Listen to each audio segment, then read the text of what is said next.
Olá, sejam todos muito bem-vindos. Aqui Léo Soares, entrevistador do canal Operação Policial, e hoje na presença do promotor de justiça Rodrigo Merli Antunes, que atuou de 2010 até 2016 no caso que ficou popularmente conhecido como Maníaco de Guarulhos.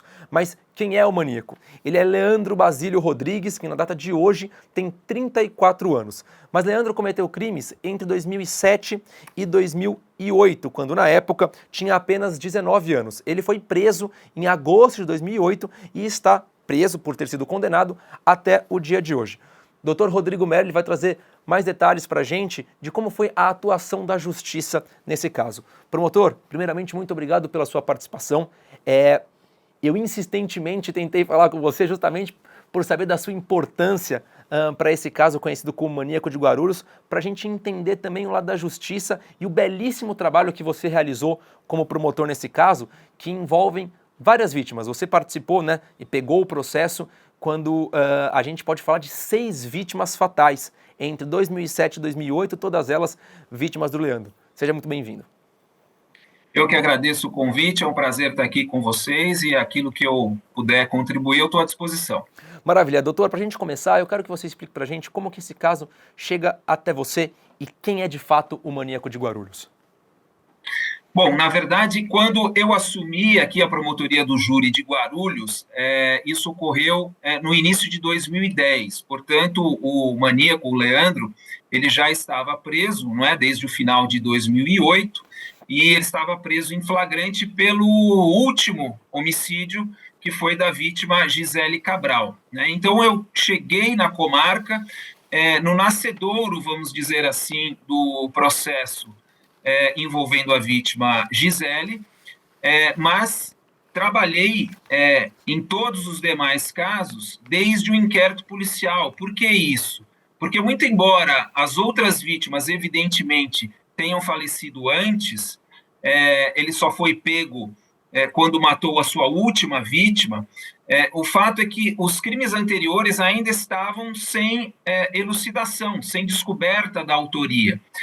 Então, eu ingressei no caso da Gisele no início, mas com ele já preso, e depois, com a prisão dele e com a realização, em especial, de exames periciais, é que nós conseguimos identificar, inclusive, que aqueles casos que estavam em aberto, mas que o modus operandi era muito semelhante, nós conseguimos, fazendo perícias de confronto de material genético, nós conseguimos elucidar a autoria de todos os demais.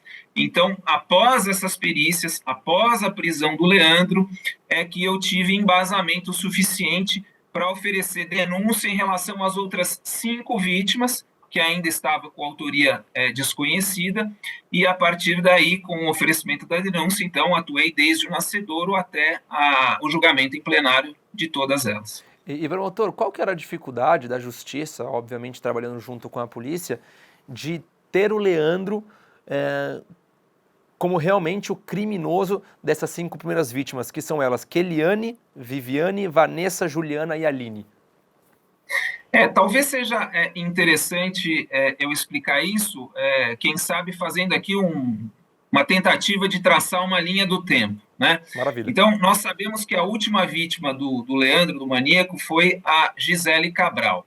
A Gisele foi morta no final de agosto de 2008, próximo a um ginásio de esportes aqui de Guarulhos, conhecido como Tomeuzão, né, o ginásio Pascoal Tomeu, que foi um prefeito aqui da cidade.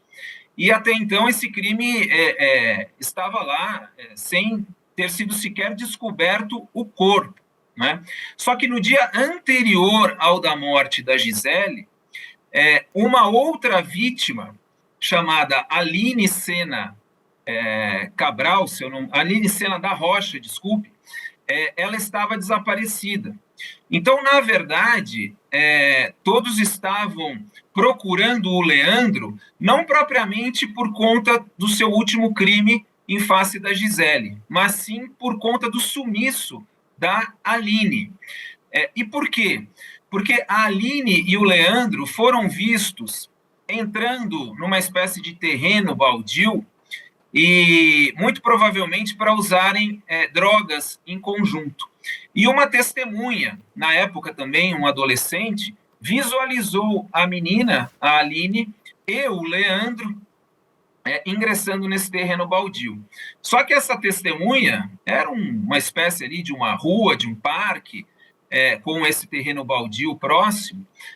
O fato é que essa testemunha permaneceu por ali e, apesar de ter visto os dois ingressando neste terreno, depois observou que só o Leandro retornou e a Aline, em tese, teria ficado lá. Isso chamou, de certa forma, a atenção dessa testemunha, e depois do Leandro ter ido embora, essa testemunha e outras pessoas ingressaram neste terreno e viram que, na verdade, a Aline estava morta. Né? Então, imediatamente fizeram a ilação com a pessoa do Leandro e comunicaram à polícia. E o Leandro ali, de certa forma, era conhecido dessas pessoas que estavam ali nesse bairro, nessa rua, enfim. E o Leandro, então, passou a ser procurado, foram na casa dele, sabiam onde ele residia, ele não estava, a informação dos familiares é que ele tinha passado por ali, mas tinha ido embora. Então, o que essas pessoas fizeram? Além de procurar a polícia começou a divulgar as fotos do Leandro para todas as bases operacionais, seja da Polícia Militar, seja da GCM, com o intuito de pegá-lo, né, encontrá-lo e inquiri-lo acerca do homicídio da Aline. Então, essa fotografia do Leandro foi passada para as bases da Polícia Militar e da GCM, até que no dia seguinte do encontro da Aline morta, né, no dia seguinte, em agosto de 2008, o Leandro ocasionalmente passa na frente de uma base da GCM e os guardas municipais que estavam lá, evidentemente, o abordam e passam a inquiri-lo sobre a morte da Aline, que teria ocorrido no dia anterior. Em princípio, ele nega, a delegada da DDM da época é acionada, mas aí o Leandro não confirma inicialmente o homicídio da Aline, mas sim diz que naquele dia, no dia que ele passou na frente da base da GCM, ele havia acabado de matar uma moça, no caso a Gisele, ao lado do ginásio de esportes, do Tomeuzão. Em princípio, nem a polícia acreditou nisso, porque eles tinham a informação que ele havia matado no dia anterior a Aline, e ninguém nem sabia ainda da morte da Gisele.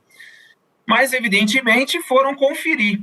E qual não foi a surpresa da delegada e dos próprios guardas municipais, que efetivamente ao lado do Tomeuzão estava lá o cadáver da Gisele Cabral, e por conta da descoberta do corpo e por conta desta confissão do Leandro, minutos após, horas depois dele ter matado a Gisele, então ele é preso em flagrante pelo homicídio da Gisele. E aí, evidentemente, é feita a ilação com a Aline, que havia sido morta no dia anterior e que ele tinha sido visualizado com ela. E aí todos os outros corpos das outras meninas mortas anteriormente, desde 2007, por conta da semelhança das características físicas das próprias vítimas, por conta até do modo de vida de todas elas, porque infelizmente todas elas também eram usuárias de drogas, né?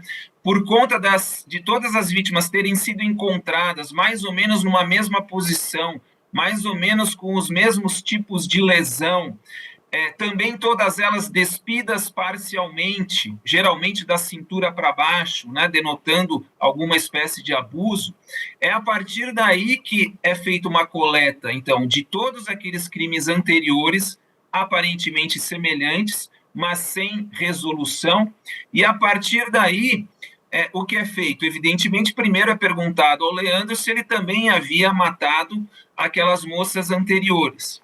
E aí o Leandro começa, a cada momento, ora ele confessa todos, ora ele desmente todos, só assume aquele que efetivamente ele indicou, que seria o da Gisele, ao lado do Tomeuzão. Ou seja, nós chegamos à conclusão que seria impossível nós firmarmos ou cravarmos a autoria em todos os delitos com base apenas nas palavras dele, porque ora ele confessava, ora ele desmentia. Então, a solução foi a seguinte: com os exames periciais, descobriu-se, em especial durante as necrópsias, que todas essas vítimas, né, essas 6 vítimas, que teriam morrido em situações, em circunstâncias semelhantes, elas tinham esperma no interior da vagina. A primeira providência foi consultar o Leandro se ele estava disposto a ceder o material genético dele para que fosse feito o confronto com o esperma colhido de todas essas vítimas, porque isso sim, na necrópsia foi retirado, armazenado corretamente, né? E aí ele teria que fornecer, vamos dizer assim, um padrão de confronto. Só que o Leandro nunca quis oferecer o seu sangue para fazer este confronto. Então, a alternativa foi meio que subsidiária, mas o suficiente para a gente elucidar todos os crimes. Mesmo ele não cedendo material genético, o que a perícia fez? O que o IML fez? Retirou os espermas de todas essas vítimas, que nós suspeitávamos realmente que tinha sido ele, e fizemos o confronto entre os espermas, ou seja, para ver se o material genético do esperma retirado de todas as vítimas tinha o mesmo perfil de DNA. E a perícia chegou à conclusão que de todas estas 6 vítimas, a pessoa que teria ejaculado dentro da vagina de todas as vítimas seria um mesmo homem. Aí muitos podem estar perguntando, mas então como é que sabem que foi do Leandro? Pode ter sido qualquer homem que cometeu, né, esses 6 crimes.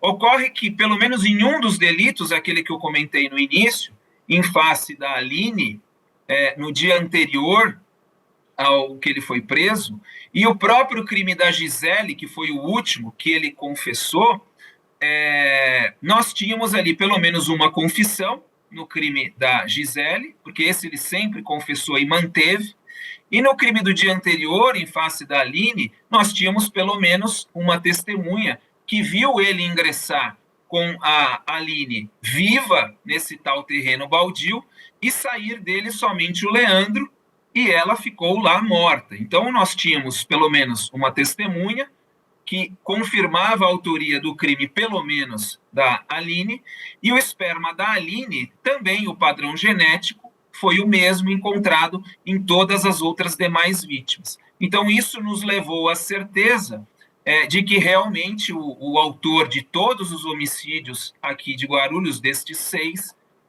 tinha sido, o autor do homicídio, evidentemente, era o Leandro, e, portanto, ele que havia provocado todas essas mortes. Em linhas gerais, essa é a cronologia, né, a linha do tempo, e também como nós chegamos à autoria delitiva, muito embora ele nunca tenha fornecido material genético. Mas o que elucidou efetivamente os casos foi a prova técnica, porque se nós fôssemos depender da palavra dele, como eu já disse, ora ele confessava tudo, até mais. Teve uma oportunidade que ele confessou ter praticado 25 crimes, 50 crimes, mas no final dos anos, nos últimos julgamentos, ele negava todos, inclusive aquele que ele havia indicado a própria localização do corpo.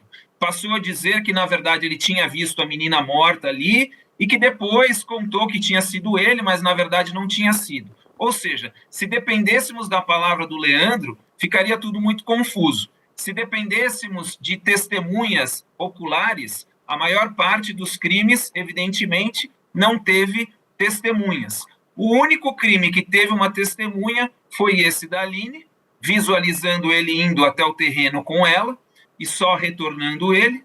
E aí, por conta do material encontrado na Aline, com o confronto do esperma de todas as outras, o material genético deu que era o mesmo homem. Portanto, foi o Leandro que assassinou todas essas moças. Ele tenta contar várias versões justamente para dificultar o trabalho da polícia, porque, de fato, é como você disse, ele alega que ele matou a Gisele, que ele foi o criminoso responsável por isso, depois ele nega, ele fala que ele matou outras 50 vítimas, depois Ele nega, ele diz que ele foi torturado pela polícia, que por isso que ele disse que tinha matado outras mulheres. Enfim, virou uma bagunça, mas graças a esse trabalho conseguiu chegar até o Leandro. E, doutor, como que funcionava o modus operandi do Leandro? Como que era realizado? Que horas que ele abordava as vítimas? Tinha uma semelhança entre esses fatos? Então, antes de eu falar do modus operandi, até complementando uma coisa que você acabou de mencionar, Léo, o Leandro, ele tem uma certa personalidade que eu, ao longo dos anos, eu notei que, talvez pela grande exposição que ele ganhou no início, né, e por conta até do perfil psicológico dele, evidentemente ele é um psicopata, o que a gente chama de criminoso vingativo. Depois, se houver oportunidade, a gente até pode discorrer um pouco sobre isso. Por favor. Né? Ele transferia para suas vítimas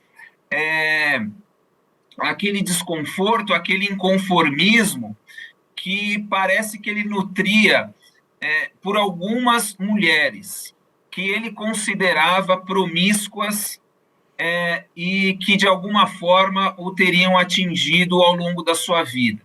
Pelo que a gente tem de conhecimento, até de estudo, porque até alguns profissionais foram fazer algumas entrevistas com ele, logo que ele foi preso, quando ele estava em Sorocaba, então psicólogos, criminólogos, tiveram uma entrevista com ele e traçaram um certo perfil psicológico dele, de personalidade, no sentido de que ele teve uma infância lá um tanto quanto confusa com o pai, com a mãe, em especial com a mãe, e parece que ele nunca aceitou a traição que parece que a mãe dele providenciou em face do pai, nunca aceitou, de certa forma, o abandono da mãe, porque ela, com a descoberta dessa traição, ela se separou do pai. Ele ficou bastante tempo internado, abrigado numa entidade de menores, até depois ser retirado pelo pai e até pela mãe. Mas o que esses profissionais eles relatam nesse estudo e neste perfil é que ele ficou com uma certa aversão à figura feminina, porque ele transportou as suas desilusões, em especial com a mãe. De certa forma, ele atribuía ao final da família dele, a separação dos pais, a conduta realizada pela mãe, esta traição que teria sido o estopim para a cisão, vamos dizer assim, da família dele. E por conta disso é que ele teve uma infância sem a mãe ou com os pais separados, e ele passou, então, a transportar essa sua desilusão com a mãe, com a figura feminina, para as mulheres que ele considerava iguais ou semelhantes a esse comportamento que a mãe teve. É por isso que quase sempre ele acabava matando meninas que, na visão dele, eram consideradas por ele promíscuas, usuárias de drogas, ou que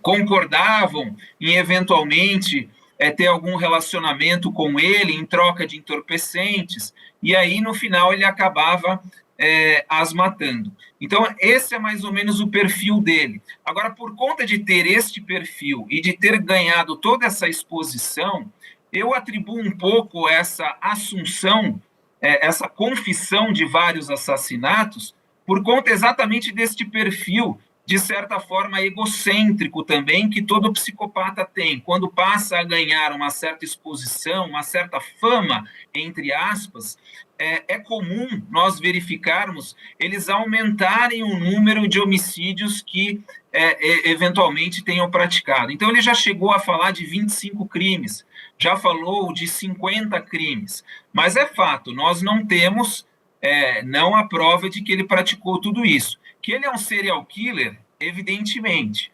Que ele é uma pessoa, um sociopata, um psicopata, é evidente. Mas não sei se nós podemos afirmar que efetivamente ele chegou a matar tantas garotas. Creio que tenha sido muito por força da sua exposição e dele, por ser egocêntrico, ele aumentar um pouco aquilo que ele fez, justamente para ganhar mais fama, ganhar mais notoriedade. Agora, esses casos que eu atuei, evidentemente eu tenho a absoluta convicção de que foi ele, o que já é suficiente, óbvio, para caracterizá-lo como um serial killer e como um maníaco de Guarulhos. Agora você me perguntou quanto ao modus operandi. O modus operandi dele, basicamente, era o seguinte: por ele não gostar desse tipo de vítimas, vamos dizer assim, por conta dessas razões que eu já expus, ele tentava se aproximar dela, até porque ele também era usuário de drogas, né? Aliás, bem contraditório. De certa forma, ele não gostava de mulheres que ele considerava promíscuas, usuárias de drogas, mas ele próprio também usava drogas, e muita droga, no caso, o crack. Então, o modo dele agir era um tanto quanto dissimulado. Ele abordava as vítimas amistosamente, muitas vezes ele próprio convidava essas meninas para usarem droga com ele, inclusive dizendo, não precisa comprar, né? Eu forneço. Evidentemente, as meninas, por serem usuárias ou até viciadas, se interessavam por isso e se dirigiam junto com ele justamente para locais, nós sabemos, né, até hoje, se bem que hoje a coisa já ficou tão escancarada que hoje em dia se usa droga até no meio da rua, mas até 2007, 2008, as pessoas ainda tomavam um certo cuidado. Então se dirigiam ou a terrenos baldios ou para casas abandonadas, e podem ver, né, que os dados e os elementos aí dos processos dão conta que justamente todas essas vítimas são encontradas ou em terrenos baldios ou em casas abandonadas. Então, ao se deslocar com essas meninas para esses locais, eles faziam sim o uso da droga, e enquanto as meninas usavam o entorpecente com ele, ele se aproveitava desta situação para pegá-las de surpresa. E o que os exames necroscópicos nos revelaram é que todas elas eram mortas por asfixia.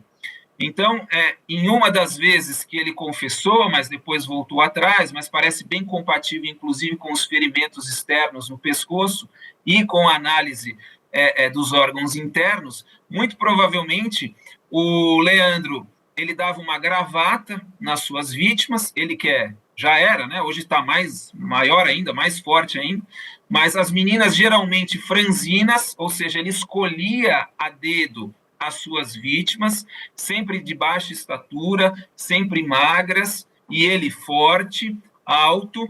Ele então dava uma gravata nessas vítimas. Nós, inclusive, suspeitamos pelos vestígios que, além da gravata, ele, após dar a gravata, ele forçava também com o outro braço, com o outro antebraço, a cabeça da vítima para frente, justamente para travar o pescoço, e aí matava as vítimas por asfixia, as jogava geralmente no chão.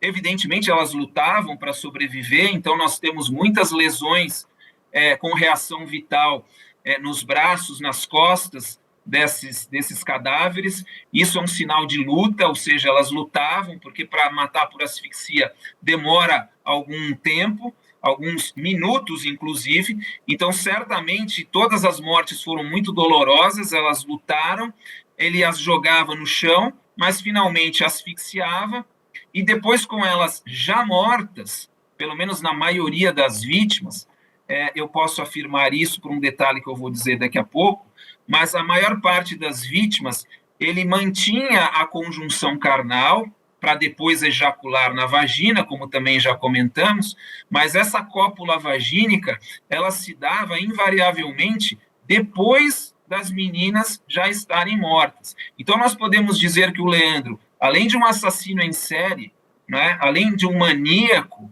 ele também é um necrófilo. Ele gostava de manter relações sexuais, conjunção carnal, com cadáveres. Somente uma das suas 6 vítimas é que eu tive prova suficiente para dizer que, na verdade, aquela moça ainda estava viva quando foi abusada.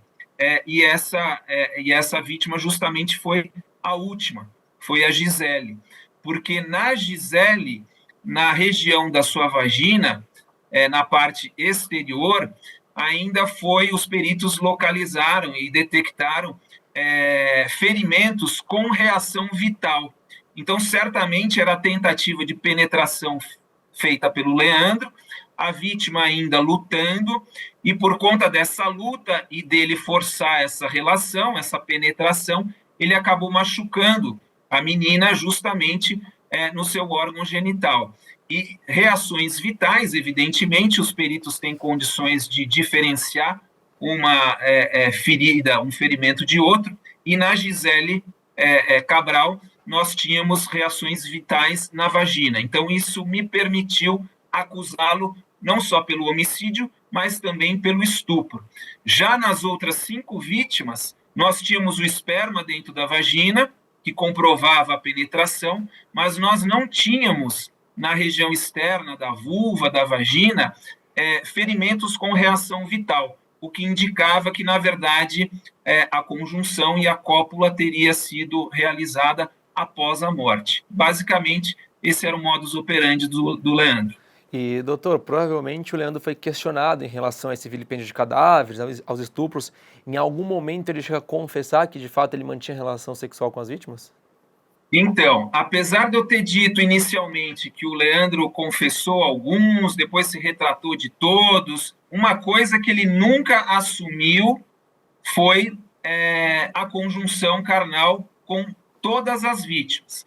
Ele sempre disse o seguinte, quando ele confessava, né, porque depois se retratou, mas no início, quando confessou um ou outro, ele dizia, não, eu matei a Gisele, depois se retratou, eu matei a Aline, né, depois se retratou, mas quando ele confessou, ele disse, eu não estuprei ou eu não vilipendiei, eu retirei as vestes, ele falava que tirava a parte de baixo da vestimenta e contemplava, ou seja, olhava de um modo lascivo, né, uma contemplação lasciva, é isso que ele afirmava.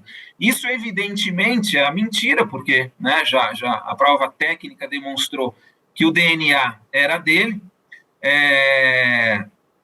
não porque ele forneceu o material genético, mas por conta da testemunha e o confronto, mas ele nunca assumiu isso por uma razão muito óbvia. Até hoje, você ser um criminoso sexual implica em algumas consequências, inclusive dentro do sistema carcerário. Então, nós temos muitos acusados que a gente consegue comprovar o crime sexual, mas muito difícil qualquer um deles assumir isso, porque sabem que dentro da cadeia vão ser tidos lá como os famosos jacks ou coisa que o valha e correm risco até dentro do estabelecimento prisional. Então, creio eu que a negativa do maníaco sempre, quanto a isso, não teve confissão e retratação, ele sempre negou os abusos sexuais, creio eu, por conta de ter receio de represálias dentro da própria cadeia. Certo, doutor. Quando você me diz que existiam essas características junto da mãe com o pai, dessa possível traição, essas informações pessoais familiares, quem passa para a justiça é o próprio Leandro? O Leandro, na verdade, como eu mencionei, ele foi entrevistado quando ele estava preso em Sorocaba, sim, isso ainda lá nos idos de 2010, 2009, por aí. Logo no começo, os processos ainda estavam no nascedor.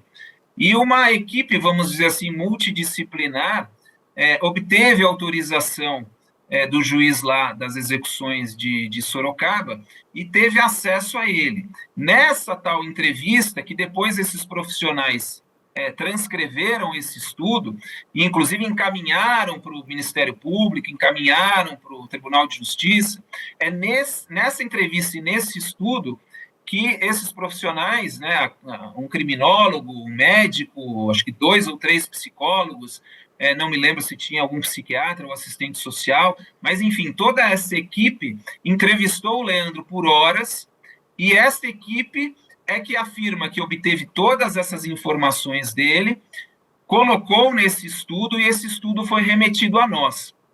Exatamente para eu sustentar o perfil de criminoso vingativo do Leandro, que eu utilizei essa sua característica, inclusive para dizer que os homicídios todos praticados foram praticados por motivo torpe, essa repugnância que ele tinha em relação à figura feminina. Então, isso era importante para eu sustentar uma qualificadora, né? Isso aumenta a pena no homicídio.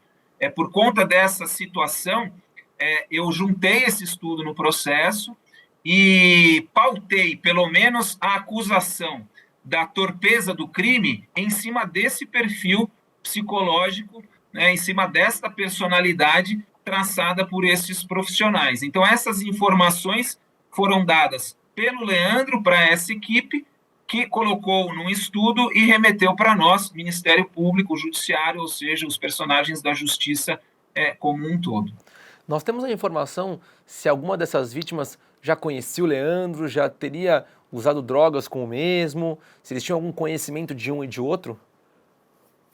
Então, pelo que nós temos conhecimento, algumas das vítimas ele até poderia conhecer, mas assim, não um relacionamento mais intenso ou uma amizade, nada disso, né? No máximo, conhecidos do bairro, a própria Aline, que foi com ele nesse terreno e que uma testemunha visualizou, essas pessoas ali parece que já sabiam quem era o Leandro, onde o Leandro morava, por isso, inclusive, que essa testemunha que visualizou teve a capacidade de indicar para a polícia, olha, eu vi o Leandro entrando com ela, só saiu ele, ela ficou, depois ela estava morta. Eu não sei exatamente o nome dele, a testemunha falou, mas é o rapaz assim, assado, que mora ali, e levou a polícia até a casa dele. Foi aí que ele não estava mais, ele tinha fugido, e as fotografias dele foram, então, distribuídas daquela forma que eu mencionei no início. Mas a maior parte dessas 6 vítimas, ele não conhecia. Ele tinha esse ataque, de certa forma, de surpresa, abrupto.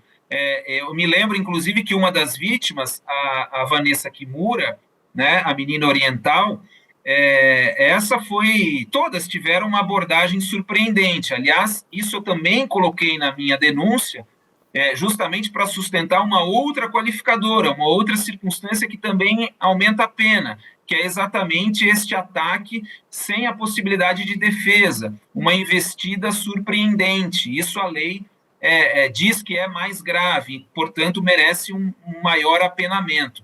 Agora, de todas essas 6 vítimas, talvez a que mais tenha me chamado a atenção em termos de surpresa, de ataque surpreendente, foi da Vanessa Kimura, porque a Vanessa Kimura, ela tinha a família dela aqui em Guarulhos, mas ela estudava, se eu não me engano, em Assis. Eu creio que ela estava fazendo faculdade em Assis, e num fim de semana ou num feriado ela retornou para Guarulhos para ficar com a família, e ela desce de ônibus próximo ao aeroporto aqui internacional de Cumbica.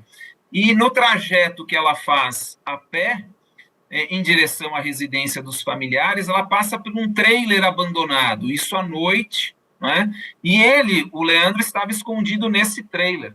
Quando a Vanessa passa por este trailer, muito provavelmente nem o avistou. Ele estava lá escondido, ele sai, pega a menina à força, traz para esse trailer abandonado, e ali ele rasga suas roupas e, evidentemente, mata por asfixia, esgana dessa forma que eu mencionei, e depois acaba tendo a relação com o cadáver. Então, esse era o modus operandi. Vítimas sempre franzinas, meninas jovens, geralmente usuárias de drogas, né? A Vanessa Kimura é um exemplo que sai um pouco disso. Na verdade, ele não convidou ela para usar droga, mas a abordou de uma forma abrupta, né? E um ataque assim sempre de surpresa, ou escondido e atacava, ou surpreendia de uma outra forma. Que forma? Dissimulava a sua intenção homicida, que é justamente o que acontecia com as outras. Ele transparecia que só queria usar entorpecente com as garotas, elas acreditavam, portanto, não achavam que ia acontecer nada de mais grave, e aí, então, após ele angariar a confiança delas, ele efetivamente as matava. Então, a surpresa estava sempre presente, tanto que nas 6 condenações, essa foi uma qualificadora. o recurso que dificultou a defesa da vítima, ou uma abordagem abrupta, ele se escondia, ficava literalmente de tocaia, armava uma emboscada ou dissimulava o seu intento homicida. Se fazia de amigo para usar droga junto e enquanto faziam uso do entorpecente, ele as matava. Doutor, lá em 2007, 2008, o Leandro já tinha passagem pela polícia? Então, o Leandro, ele, na verdade, ele tinha passagem quando menor de idade, porque ele tinha acabado de atingir a maioridade, não é? E ele teve um homicídio da sua então companheira no estado de Minas Gerais. Isso ele ainda menor de idade, mas já tinha uma companheira e pelas informações que nós obtivemos lá do estado de Minas, realmente a representação, lá quando é menor de idade não é nem chamado processo, nem denúncia, né? A representação, a sindicância dele que correu lá na vara de menores, na vara da infância e juventude em Minas Gerais, foi julgada procedente, então ele foi tido efetivamente como autor da morte da então companheira dele, que inclusive ele providenciou a morte dessa moça, que nós temos conhecimento, queimada. Ele simplesmente ateou fogo na então companheira. Foi internado por conta deste homicídio, mas como sabemos, né, se a legislação penal para os maiores de idade já é uma coisa absurda, grotesca, quando a gente fala, inclusive, em sancionamento, aliás, não pode nem falar em sanção para menor, né, medida socioeducativa, as medidas socioeducativas para os menores de 18 são mais ridículas ainda. Então, ele saiu brevemente, e aí ele veio para Guarulhos, que é onde estava a parte da sua família, e passou a praticar esses crimes já quando maior de idade. Mas preso efetivamente, ele foi no homicídio da Gisele. E aí, a partir do homicídio da Gisele, passamos a descobrir os crimes anteriores dele, quando ele já era maior de idade, mas ainda não tinha pisado em nenhuma delegacia de polícia. Só lá em Minas, nessa Fundação Casa da época, e que inclusive ele fugiu por várias vezes. Ele fugia, era recapturado, até que depois de pouco tempo, mesmo tendo fugido várias vezes, é concedida a liberdade, porque ele era menor, e menor não pode ficar internado mais do que 3 anos. Ele não chegou nem perto disso. De fato, eu fico com essas informações, né? Eu fico pensando que se a gente tivesse realmente uma lei mais severa para esses menores de idade, inclusive ele estava quase completando a maioridade, né? Devia ter em torno de 16, 17 anos. Se a gente tivesse uma lei mais severa que não recolocasse um indivíduo desse na sociedade, provavelmente essas 6 vítimas não teriam sido mortas. Certamente, eu não sei se aqui até espaço para a gente comentar isso, mas eu sou um defensor ferrenho, meio que sozinho, eu prego no deserto, inclusive dentro do Ministério Público.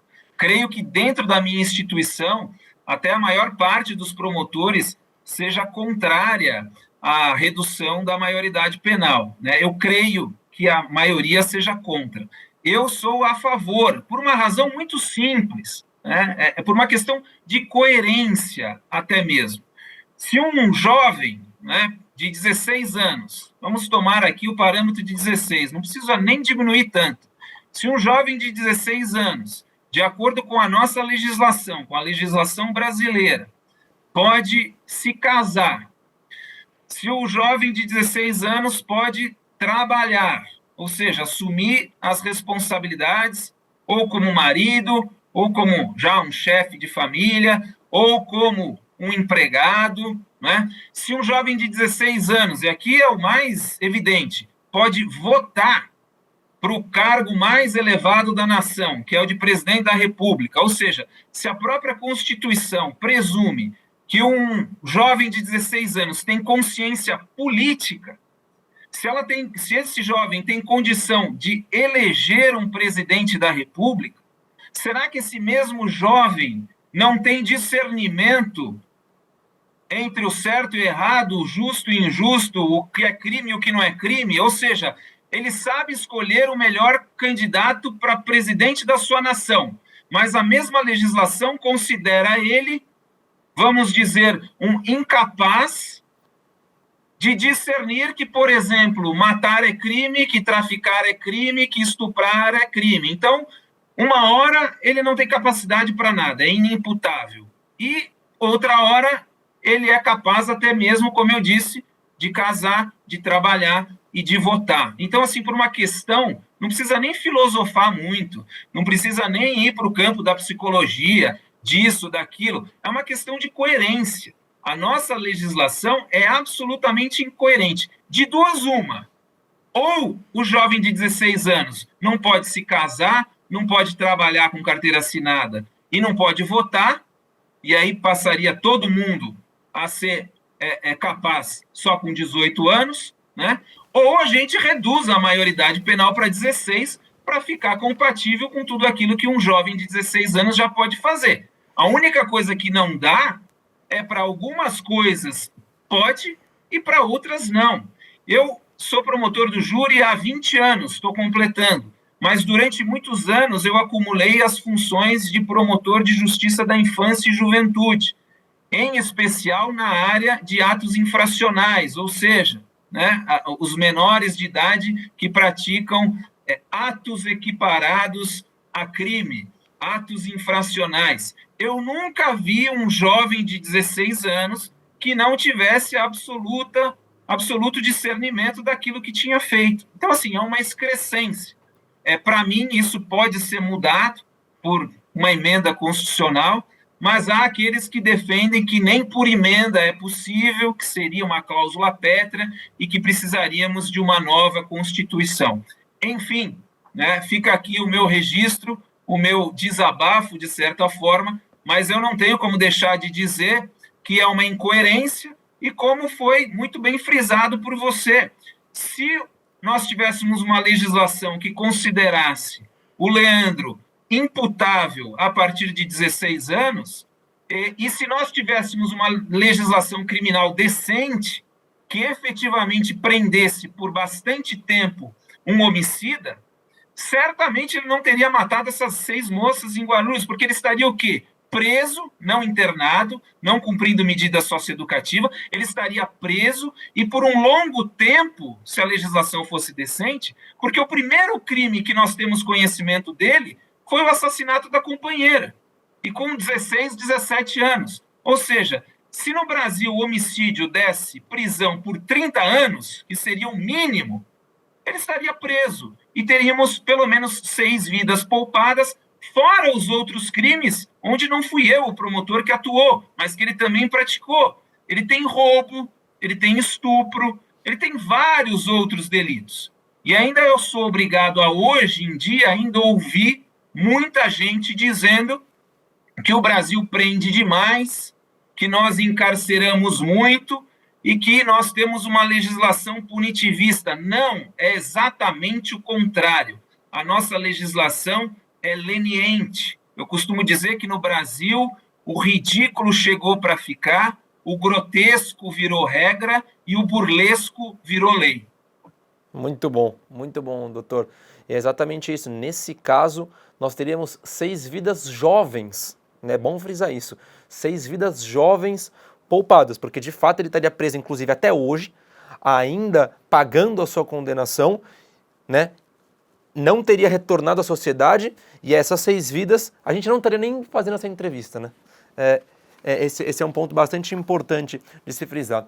E, doutor, eu costumo colocar, Léo, se você me permite, que o grau de civilização de um povo, ele é medido, ele é mensurável pelo grau de respeito e de defesa da vida que este povo confere, incluindo-se aí a seriedade e a severidade da pena àqueles que infringem o direito de viver. Então, o grau de civilização de uma sociedade deveria ser medido pelo grau de proteção ao direito à vida.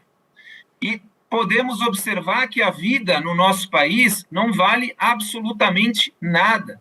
Um crime de homicídio simples, a pena mínima é 6 anos. Um cidadão que pega uma pena mínima por um homicídio simples, ele vai receber uma pena inicial no regime semiaberto. A depender de quando ele praticou este crime, ele pode até, eventualmente, ter direito a progredir em um sexto. Né? Até bem pouco tempo atrás, um homicídio simples, a progressão era em um sexto. Ou seja, no início da minha carreira, todo homicida condenado a 6 anos, pena mínima, porque era primário, de bons antecedentes, etc., recebia o regime semiaberto, cumpria um sexto, e com 1 ano de regime semiaberto, não é nem fechado, com 1 ano já estava na rua. Ou seja, que valor é esse dado à vida humana no nosso país? Depois, recrudesceram um pouquinho a sanção, né?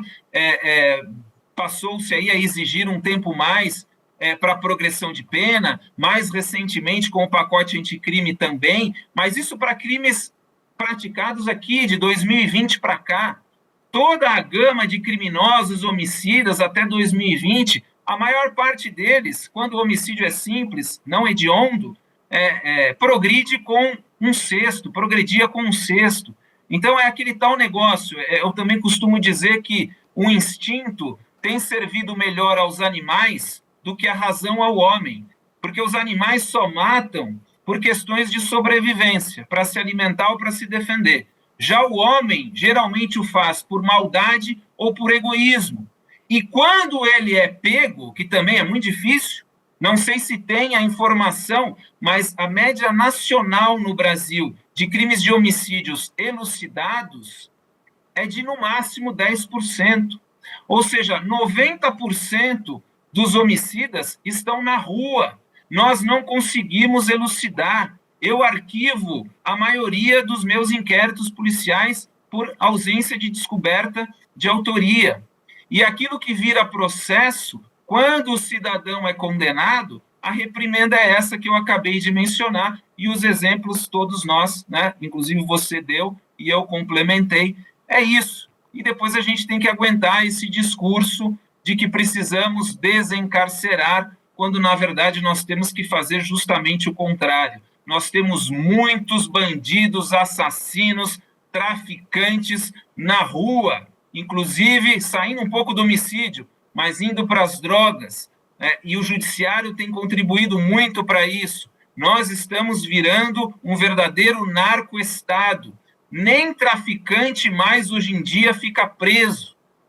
Sai com 1 ano e 8 meses quando é preso, porque geralmente também converte a pena de prisão em prestação de serviço à comunidade, e eu não vou ficar surpreso se houver um traficante condenado prestando serviço à comunidade numa escola onde os nossos filhos estudam. Ou seja, ele ainda tem à sua disposição a sua clientela para angariá-la e destruir não só a vida das crianças, mas também a vida dos respectivos pais. Ou seja, eu enxugo o gelo aqui, Léo. Eu costumo dizer que promotor de justiça, criminal, do júri, na verdade, enxuga gelo. É claro que eu não posso parar de enxugar o gelo, porque senão ele vai derreter, vai inundar e a gente morre tudo afogado.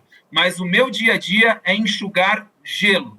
A gente faz isso por amor à profissão, por amor à justiça, por amor à família, por amor às famílias enlutadas, desfalcadas, por amor a Deus. Mas, efetivamente, o sistema de justiça criminal brasileiro não é ruim, é péssimo, e tudo tende a piorar. De fato, por tudo que a gente vê, né, estamos numa roda gigante girando ao contrário, né? E o problema, na minha opinião, o problema disso é que vem da base. Então, é muito difícil a gente cortar esse mal pela raiz, né? A gente apara as pontas, né?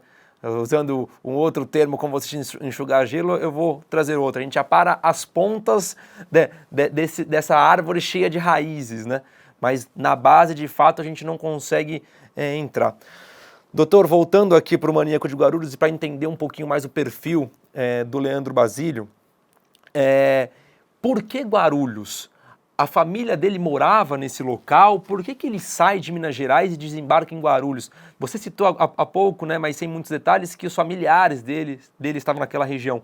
Os familiares pai e mãe, só estava o pai justamente por conta desse término de relacionamento entre pai e mãe? Como que funciona essa estrutura pessoal do Leandro? Pelo que eu me recordo, os pais dele se separaram, e quando os pais se separam, o pai fica em Minas Gerais e a mãe vem para Guarulhos.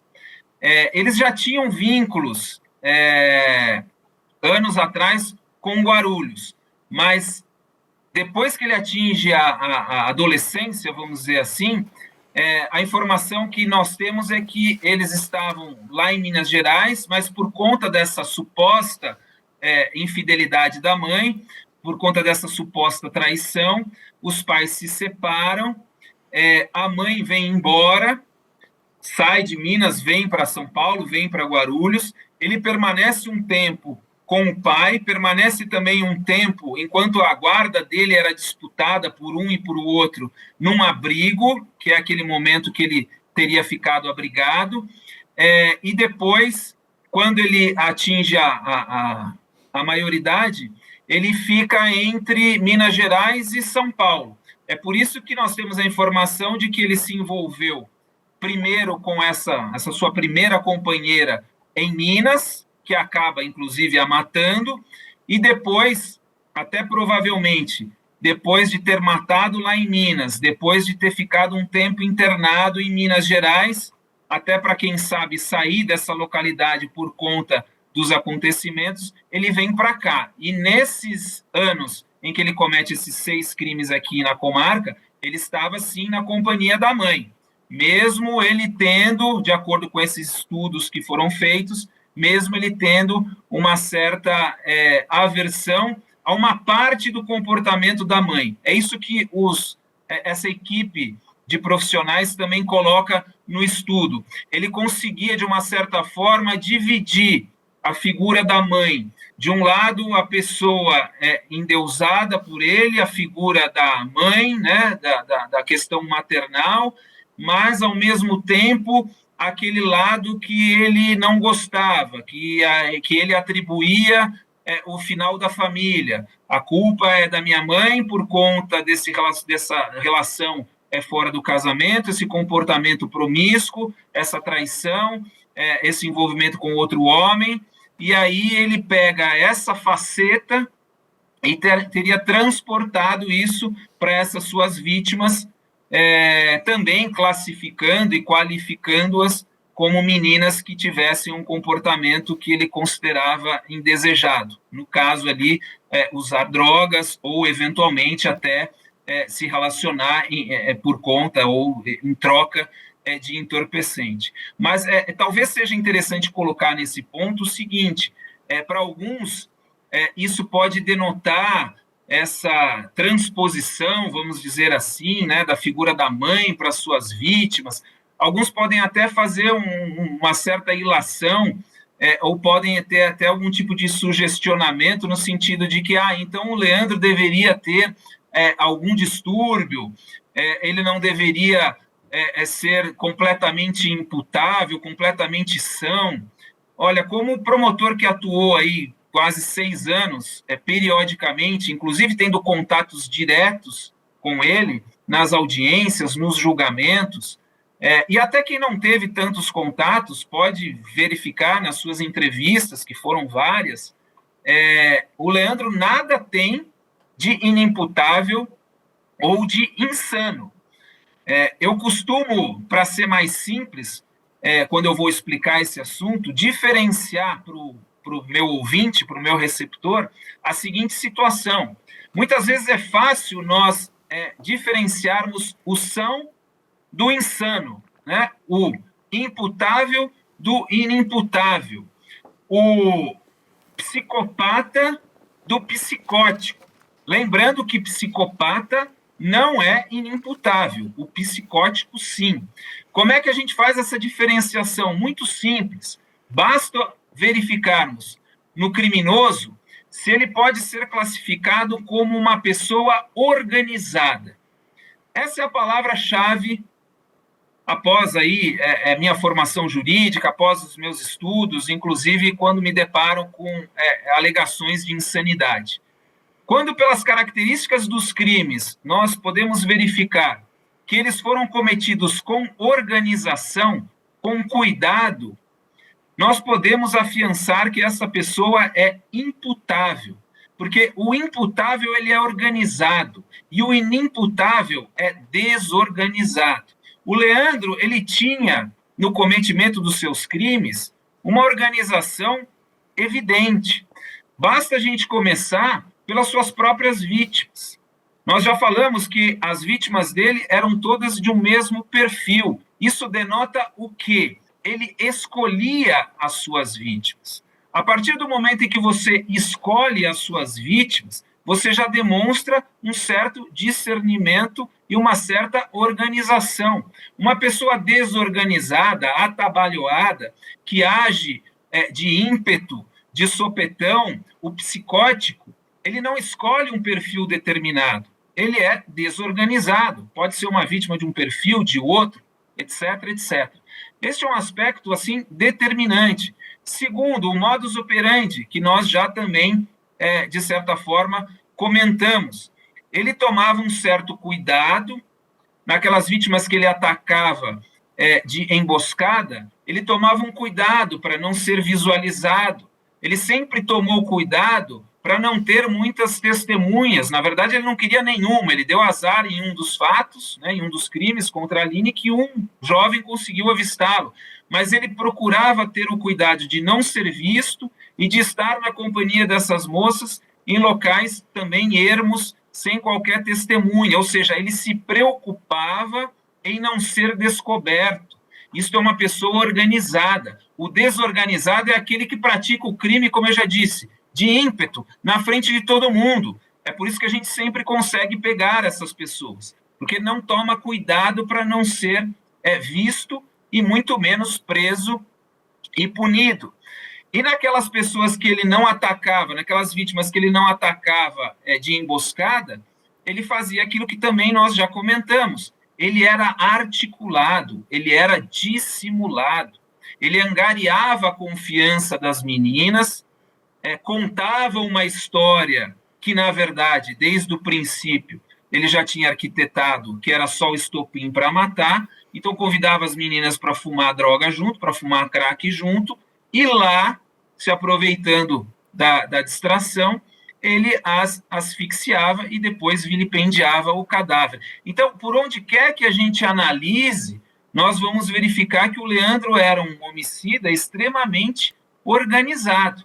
Agora, além disso, basta, como eu disse, verificarmos o seu diálogo, a sua exposição. Ele é uma pessoa extremamente articulada, ele fala muito bem. Naquela época, que ainda era 18, 19 anos, ele já falava bem, claro, um pouco mais imaturo, mas hoje, se fizerem uma entrevista com o Leandro, e muitos fizeram, porque o Leandro até hoje é notícia, ele está cada vez mais articulado e negando todos os crimes, e essa mesma articulação que ele demonstra hoje, ele já demonstrava na época. Tanto ele não é inimputável, tanto ele não é psicótico, tanto ele não é maluco, que a própria Defensoria Pública, que patrocinou a sua defesa, até porque é obrigado por lei, ele nunca constituiu, pelo menos aqui em Guarulhos, ele nunca constituiu um advogado, ele nunca pagou por isso. E nem surgiu nenhum advogado que se ofereceu para defendê-lo gratuitamente. Geralmente, nos casos de repercussão, tem muito isso.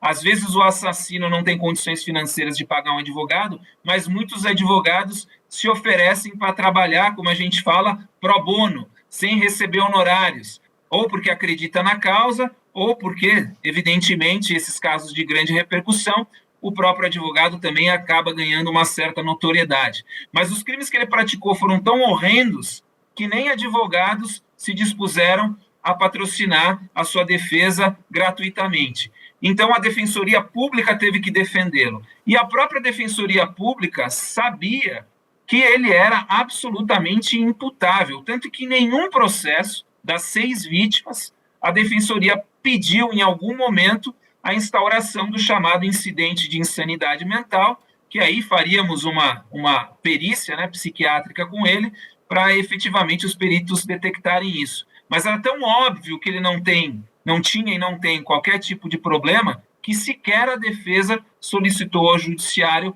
a instauração desse incidente. Acho importante também nós pontuarmos isso. E, inclusive, essa seria a minha próxima pergunta, se a defesa, mesmo que ele sendo representado pela Defensoria Pública, em algum momento solicitou teste de sanidade mental, e você muito bem respondeu e nos contou que não.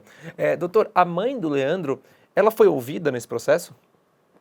Não, eu nunca tive contato com a mãe do Leandro e nunca a arrolei como testemunha. Aliás, nos inquéritos, a família do Leandro não foi ouvida ou não foi chamada. Eu não sei se esses pesquisadores, né, esses profissionais que eu comentei, tentaram entrevistar a família. O que eu sei é que algumas equipes de reportagem tentaram contato, mas até onde eu tenho conhecimento, parece que a família preferiu se resguardar. Acredito que tem até vergonha do que o Leandro praticou e não quiseram se expor. Essas são pelo menos as notícias que eu tenho. Agora, nos meus processos, eu não arrolei, achei completamente desnecessário, né? Não entendi, inclusive, viável e produtivo até expor essa família, porque é aquele tal negócio, né? A responsabilidade, evidentemente, tenho para mim e defendo isso não só nos meus processos, mas na vida absolutamente e estritamente pessoal. O Leandro escolheu cometer isso, né? Inclusive, ele não foi pressionado pelo meio, não foram as suas condições sociais ou econômicas, tudo aquilo que ele passou, familiares dele também passaram, irmãos dele passaram e nem por isso escolheram delinquir. Então, os crimes do Leandro e os crimes em geral das pessoas são fruto de escolhas. Claro que as circunstâncias, o meio, eles influenciam, mas é fato que o ser humano é dotado exatamente disso que nós falamos há pouco, né, de capacidade de consciência, de autodeterminação, e todo crime ele é uma escolha. Muitos colocam que a oportunidade ou o meio social fazem o criminoso. Não, a oportunidade e o meio social, na verdade, revelam o criminoso, ou seja, aquele que escolheu delinquir. Essa é uma posição pessoal, creio que compartilhada por muitos, mas no caso do maníaco eu tenho certeza, até porque ele tinha esses familiares, tinha irmãos e etc., e nenhum deles escolheu fazer o mesmo, em que pese tenham passado pelas mesmas situações e circunstâncias. Certo. Promotor, em algum momento foi levantada a hipótese de que o Leandro poderia ter trabalhado em conjunto com alguma outra pessoa? Não. Os crimes dessas 6 vítimas, todas as evidências são no sentido de que ele agia sozinho. Teve um outro delito aqui em Guarulhos, envolvendo uma outra vítima, chamada Vanessa, que também tentaram imputar ao maníaco. Só que uma das razões pelas quais eu tive certeza que não era o maníaco foi justamente este ponto levantado por você. Essa vítima, Vanessa, morta em 2006, portanto, deveria ser, né, um dos primeiros crimes dele. Essa vítima, Vanessa, de 2006, eu tinha elementos evidentes de que, neste crime, sim, mais de uma pessoa tinha atuado. E esse fator foi um fator que me fez excluir o maníaco como autor dessa moça, da morte dessa moça, da Vanessa Batista, se eu não estiver equivocado. Nessa morte da Vanessa Batista, tinha uma vizinha que ouviu 3 pessoas, mais 2 ou 3 pessoas, conversando entre si na hora que foram desovar o cadáver num terreno baldio. E essa vizinha, não viu quem eram os agentes, mas depois foi testemunha e disse: não, eu tenho certeza absoluta que quem deixou o corpo nesse terreno baldio foi mais de uma pessoa. E tentaram, de uma certa forma, colar este crime no maníaco também, porque também a moça foi abusada, também ela tinha sido asfixiada, mas um dos fatores discrepantes era justamente a atuação nessa vítima de mais de um agente, e o maníaco, todas as evidências são no sentido de que ele agia absolutamente sozinho. Certo. Promotor, devo agradecer pela sua entrevista, foi muito bom se trazer todos esses pontos e principalmente o belíssimo trabalho realizado pela promotoria desse caso. E antes de finalizar, eu quero te perguntar se a gente esqueceu de alguma coisa, se tem alguma outra curiosidade do caso que você quer colocar aqui na nossa entrevista. Eu acho que não, né? Eu acho que em geral é isso daí mesmo. Acho que a gente conseguiu abordar tudo, né? Abordamos. Eu não estou me lembrando agora de nenhum aspecto mais relevante. A gente estava fazendo as contas aqui, se não me engano, ele sai em 2037. E ele vai matar de novo. No final, a gente condena um serial killer a quase 150 anos, 180, e no final ele vai sair ainda relativamente jovem. Ele vai sair, eu estou com 47, ele vai sair com a minha idade. Ele está em plenas condições de matar quem ele quiser, porque ele vai continuar matando. Isso é evidente. Então, promotor, muito obrigado pelo seu tempo. O nosso canal aqui está de portas abertas. Por favor, venha conhecer nossos estúdios. Foi muito boa a nossa conversa. Hoje nós conversamos com o promotor Rodrigo Merli Antunes, ele que atuou na linha de frente entre 2010 até 2016. Nesse caso, que foi conhecido como Maníaco de Guarulhos, que envolve Leandro Basílio Rodrigues. E quando a gente fala de condenação do Leandro, em 2012 ele é condenado em júri popular pela morte da Gisele Cabral de Souza. Em 2015 ele é condenado pelas mortes da Keliane Leite da Silva, Viviane da Silva Correia, Juliana Teixeira do Nascimento e Aline Sena da Rocha. Em 2016 ele também é condenado pela morte da Vanessa Kimura. Todos esses crimes, mais uma vez, foram cometidos entre 2007 e 2008 na região de Guarulhos, Grande São Paulo. Somada todas as penas, elas ultrapassam 100 anos de prisão. Mas aqui é muito bom frisar que pode ser um número bastante alto, mas de acordo com a nossa legislação e quando foram cometidos esses crimes, o Leandro ele vai cumprir apenas 30 anos de prisão e deve ser solto aí quando tiver 49 anos de idade, próximo aos seus 50 anos de idade. As nossas redes sociais estarão disponíveis, o nosso e-mail op@medialand.com.br também vai aparecer aqui no vídeo para vocês, então sugestões, críticas, elogios, nós estamos à disposição. Mais uma vez, muito obrigado ao promotor Rodrigo Merli, principalmente por conta do seu belíssimo trabalho nesse caso, nesse processo tão peculiar que envolve diversas vítimas. Eu vejo vocês no próximo Investigação Criminal. Um abraço e até a próxima.